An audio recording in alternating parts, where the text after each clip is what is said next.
Hello friends, आप सभी लोगों का स्वागत है आपके अपने YouTube channel math classes with Javed sir में। तो फ्रेंड्स, आज हम डिस्कस करेंगे 20 दिसंबर 2024 के मोस्ट इम्पोर्टेंट करंट अफेयर्स के क्वेश्चन को। तो आप इस पूरे सेशन को लास्ट तक जरूर देखिएगा। और अगर आप हमारे चैनल पे पहली बार आए हैं तो चैनल को सब्सक्राइब करना ना भूलें, ताकि हमारे द्वारा कुछ भी अपडेट किया जाए उसका नोटिफिकेशन आपको सबसे पहले मिल सके। और इस वीडियो का पीडीएफ आपको हमारे टेलीग्राम चैनल पे मिल जाएगा, जिसका लिंक वीडियो के डिस्क्रिप्शन में दिया गया है। आप उसे वहां से इजीली डाउनलोड कर सकते हैं। तो चलिए आज के सेशन को करते हैं स्टार्ट। तो पहले हम लोग पिछले दिन यानी 19 दिसंबर के करंट अफेयर्स का क्विक रिवीजन कर लेते हैं, जिसमें पहला प्रश्न है, किस देश ने कैंसर की वैक्सीन बनाने में सफलता हासिल की है? तो रूस देश अभी हाल ही में कैंसर की वैक्सीन बनाने में सफलता हासिल की है। कौन सा देश अंतरराष्ट्रीय सौर गठबंधन यानी आईएसए में 105वें सदस्य के रूप में शामिल हुआ है? तो मोल्दोवा देश, यह अभी हाल ही में अंतरराष्ट्रीय सौर गठबंधन में 105वें सदस्य के रूप में शामिल हुआ। भारत के किस राज्य में देश की पहली योग नीति का अनावरण किया गया है? तो उत्तराखंड राज्य में अभी हाल ही में देश की पहली योग नीति का अनावरण किया गया। किस देश ने डार्क ईगल नामक एक नया एंटी मिसाइल सिस्टम विकसित किया है? तो इसे अमेरिका देश ने विकसित किया है। किस देश ने पहली बार ऑनलाइन सुरक्षा पर आचार संहिता लागू की है? तो ब्रिटेन देश ने अभी हाल ही में पहली बार ऑनलाइन सुरक्षा पर आचार संहिता लागू की है। डीडीसीए के नए अध्यक्ष के रूप में किसे चुना गया है? तो रोहन जेटली को डीडीसीए के नए अध्यक्ष के रूप में चुना गया। किस भारतीय दिग्गज क्रिकेटर ने अंतरराष्ट्रीय क्रिकेट से संन्यास लेने की घोषणा की है? तो रविचंद्रन अश्विन ने अभी हाल ही में अंतरराष्ट्रीय क्रिकेट से संन्यास लेने की घोषणा की है। हाल ही में 10वां अंतरराष्ट्रीय वन महोत्सव कहाँ शुरू हुआ है? तो यह मध्य प्रदेश की राजधानी भोपाल में 10वां अंतरराष्ट्रीय वन महोत्सव शुरू हुआ है। हाल ही में अंतरराष्ट्रीय प्रवासी दिवस कब मनाया गया है? तो यह दिवस अभी हाल ही में 18 दिसंबर को मनाया गया। हाल ही में विश्व अल्पसंख्यक अधिकार दिवस कब मनाया गया है? तो यह दिवस भी अभी हाल ही में 18 दिसंबर को ही मनाया गया है। अब चलिए फ्रेंड्स, हम लोग आज के सेशन को कवर कर लेते हैं, जिसमें आज का पहला प्रश्न है, दिसंबर 2024 में मिस इंडिया यूएसए 2024 का खिताब किसने जीता है? तो इसका सही विकल्प हो जाएगा ए, यानी कैटलीन सेंड्रा नील ने अभी हाल ही में मिस इंडिया यूएसए 2024 का खिताब इन्होंने जीता है। आइए इंपॉर्टेंट पॉइंट कवर कर लेते हैं। तो चेन्नई में जन्मी भारतीय अमेरिकी कैटलीन सेंड्रा नील ने मिस इंडिया यूएसए 2024 का खिताब इन्होंने जीता है। और फ्रेंड्स, इलियान की संस्कृति शर्मा को मिसेज इंडिया यूएसए और वाशिंगटन डीसी की अर्शिता पटपालिया को मिस टीन इंडिया यूएसए 2024 का खिताब दिया गया। और बात करें फ्रेंड्स, इनको यह पुरस्कार किसके द्वारा दिया गया? तो मिस इंडिया यूएसए 2023 की विजेता रेजुल मैनी और मिसेज इंडिया यूएसए 2023 की विजेता स्नेहा नाम्बियार ने क्रमशः कैटलीन सेंड्रा नील और संस्कृति शर्मा को ताज पहनाया। और बात करें फिर इसका आयोजन कहाँ पर किया गया था?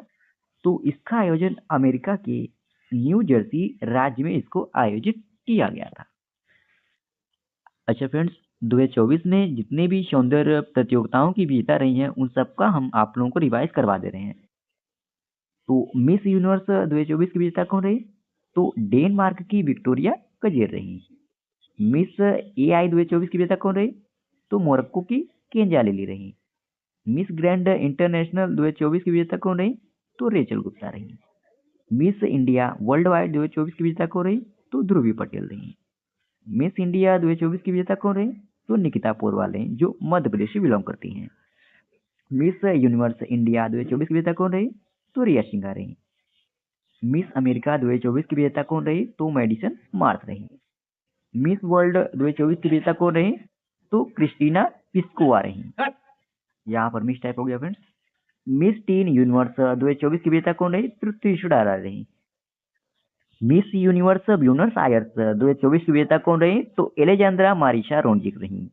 और अभी हाल ही में मिसेज यूनिवर्स कोलोराडो 2025 की विजेता कौन रही?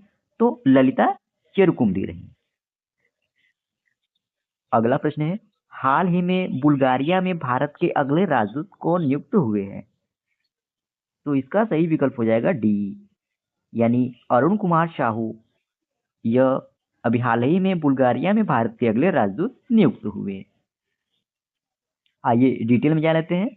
तो विदेश मंत्रालय ने वर्तमान में मंत्रालय में अतिरिक्त सचिव के रूप में कार्यरत अरुण कुमार साहू को बुल्गारिया में भारत का अगला राजदूत के रूप में नियुक्त किया गया।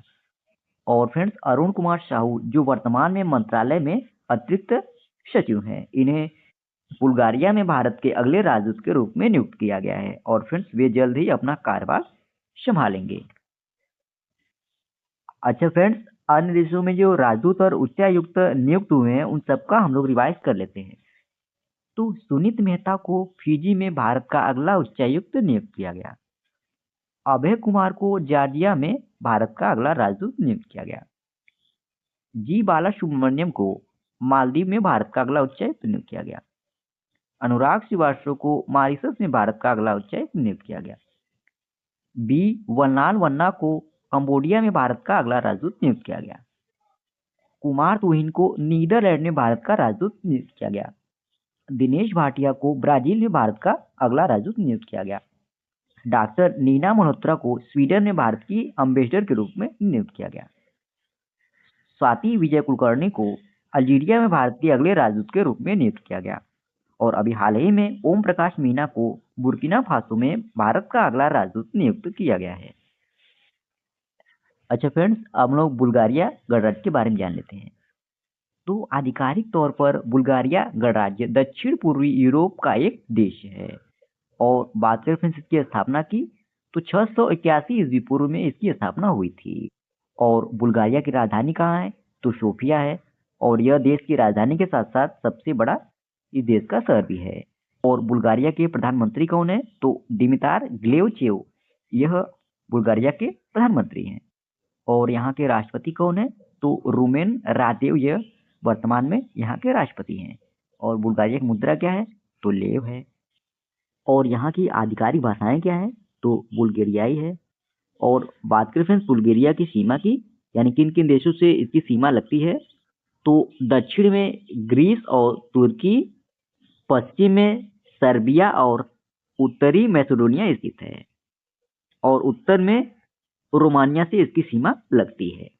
और बुल्गारिया के कुल क्षेत्रफल की बात करें फ्रेंड्स, तो इसका कुल क्षेत्रफल 1,10,994 वर्ग किलोमीटर के क्षेत्र को यह कवर करता है। अगला प्रश्न है, हाल ही में श्रीलंकाई संसद के नए अध्यक्ष के रूप में किसे नियुक्त किया गया है? तो इसका सही विकल्प हो जाएगा ए, यानी जगत विक्रमारत्ने को अभी हाल ही में श्रीलंकाई संसद के नए अध्यक्ष के रूप में नियुक्त किया गया है। आइए इंपॉर्टेंट पॉइंट कवर कर लेते हैं। तो पोलोनारुआ जिले से संसद के लिए निर्वाचित नेशनल पीपुल पावर के सांसद डॉक्टर जगत विक्रमारत्ने को सर्वसम्मति से नया अध्यक्ष नियुक्त किया गया है। और बात करें फ्रेंड्स इन्होंने किनका स्थान लिया है, तो इन्होंने अशोका शपुमल रानवाला का स्थान लिया है। और फ्रेंड्स जगत विक्रमारत्ने यह राष्ट्रीय जनता दल पार्टी के सदस्य हैं। अगला प्रश्न है, 100वां तानसेन संगीत महोत्सव मध्य प्रदेश के किस शहर में आयोजित किया गया? तो इसका सही विकल्प है ए, यानी ग्वालियर में अभी हाल ही में 100वां तानसेन संगीत महोत्सव आयोजित किया गया। आइए डिटेल में जान लेते हैं। तो 100वां तानसेन संगीत महोत्सव यह मध्य प्रदेश के ग्वालियर शहर में इसको आयोजित किया गया। और 100वां तानसेन संगीत महोत्सव में 9 मिनट तक एक साथ सबसे अधिक वाद्य यंत्र बजाकर गिनीज वर्ल्ड रिकॉर्ड बनाया गया। और फ्रेंड्स इस प्रदर्शन में 536 कलाकारों ने भाग लिया, जिसमें 9 अलग अलग वाद्य यंत्र बजाए। और प्रसिद्ध बांसुरी वादक पंडित रोनू मजूमदार ने इस प्रदर्शन का समन्वय किया। और इस प्रदर्शन में तानसेन द्वारा रचित 3 राग शामिल थे, जिसमें मल्हार, मियाँ की तोड़ी और दरबारी कन्हरा तीनों राग शामिल थे। अच्छा फ्रेंड्स, अब हम लोग 2024 के कुछ महत्वपूर्ण महोत्सव को डिस्कस कर लेते हैं। तो प्रथम बोडोलैंड महोत्सव का आयोजन कहाँ हुआ? तो नई दिल्ली में हुआ। प्रसिद्ध जौलजीबी मेला का आयोजन कहाँ हुआ? तो उत्तराखंड में हुआ। बाली यात्रा महोत्सव का आयोजन कहाँ हुआ? तो उड़ीसा में हुआ। अंतर्राष्ट्रीय गीता महोत्सव का आयोजन कहाँ हुआ? तो हरियाणा के कुरुक्षेत्र में हुआ। 10वां अंतर्राष्ट्रीय वन महोत्सव का आयोजन कहाँ हुआ? तो मध्य प्रदेश के भोपाल में इसको आयोजित किया गया। और 66वां अखिल भारतीय कालिदास समारोह कहाँ हुआ? तो यह मध्य प्रदेश के उज्जैन में इसको आयोजित किया गया। अच्छा फ्रेंड्स, क्वेश्चन का टाइप मध्य प्रदेश से रिलेटेड था, तो हम लोग मध्य प्रदेश के बारे में जानते हैं। तो बात करें मध्य प्रदेश की स्थापना कब हुई थी? तो 1 नवंबर सन 1956 ईस्वी में मध्य प्रदेश राज्य की स्थापना हुई थी। और मध्य प्रदेश के वर्तमान मुख्यमंत्री कौन है? तो श्री मोहन यादव हैं। और राज्यपाल कौन है? तो मंगू भाई पटेल हैं। यहाँ पर लोकसभा सीटों की संख्या कितनी है? तो 29 सीटें हैं। और राज्यसभा सीटों की संख्या टोटल कितनी है? तो 11 सीटें हैं।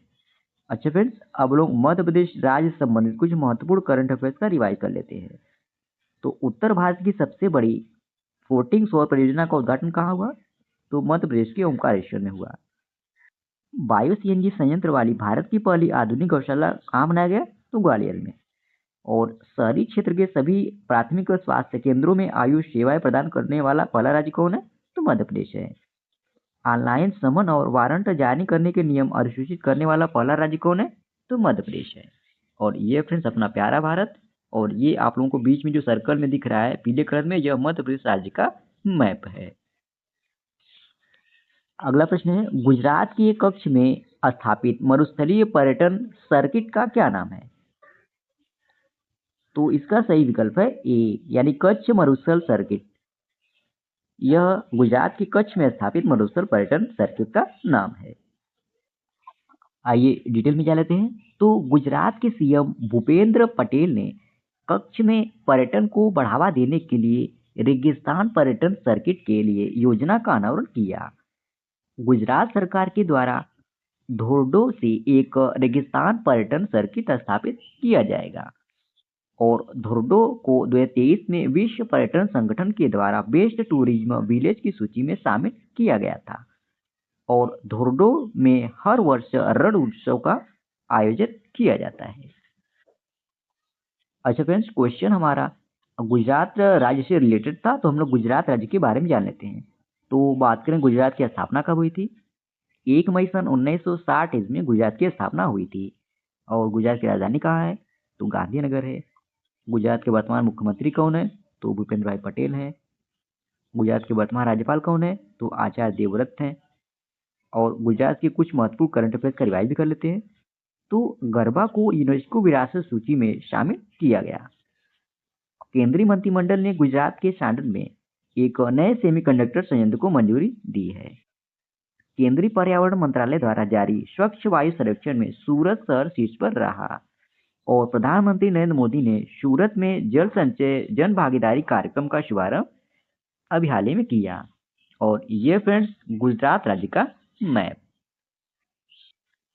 अगला प्रश्न है, उत्तराखंड में आयोजित होने वाले 38वें राष्ट्रीय खेल 2025 का शुभंकर क्या है? तो इसका सही विकल्प हो जाएगा ए, यानी मौली। यह 38वें राष्ट्रीय खेल 2025 का शुभंकर है। तो आइए डिटेल में जान लेते हैं।